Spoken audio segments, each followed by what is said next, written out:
Hey guys, I'm here today to answer your questions, so let's jump right in. From Elle, how has wedding planning been going?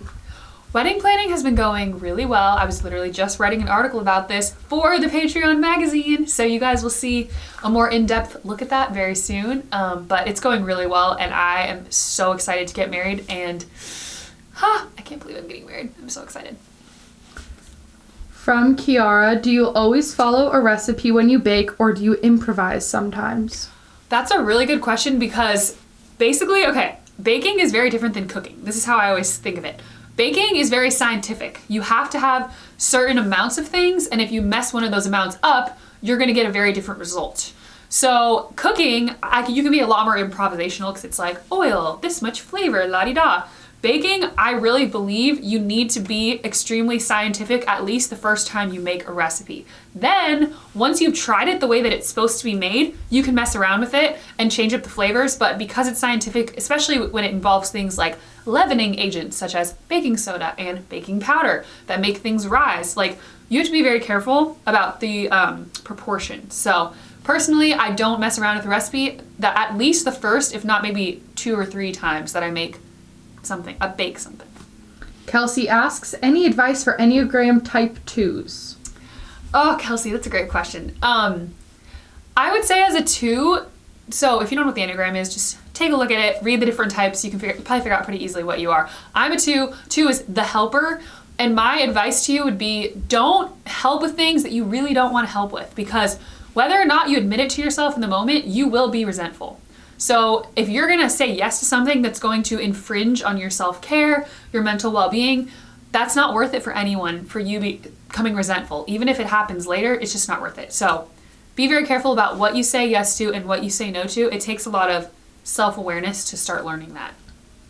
Brooke wants to know, what old person habits do you have?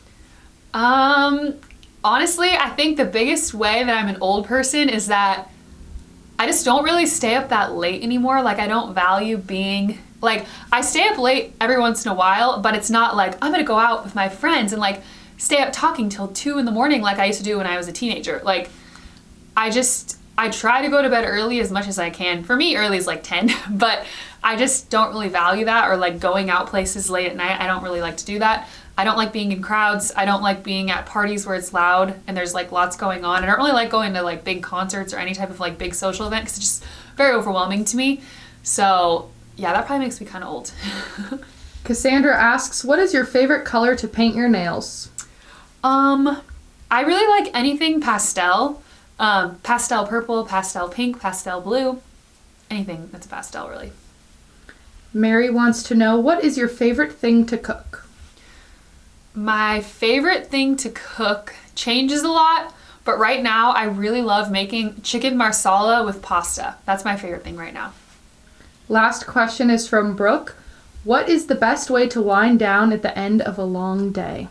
Okay, I would say the biggest thing is to put your phone away, which I'm very bad at, but if I can do it, I feel very relaxed. So first of all, get rid of your phone. Second of all, I really love taking a bath, or if you don't have a bathtub, just like taking a nice hot shower. Because for me, so much of feeling relaxed is textures.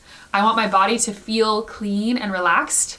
So turn off phone, take a bath or shower, spray some like good smelling, like if it's like, I don't know, an essential oil type of smell, or you could even put essential oils in your bathtub, light a candle, play some soft music, read a good book, really just getting away from technology and doing things that kind of reconnect me with like my body and my senses. That's what makes me feel the most relaxed after a long day. That's all I have for you guys today. Thanks for watching my Q&A. I love you guys all very much, and I will see you in the next video. Bye!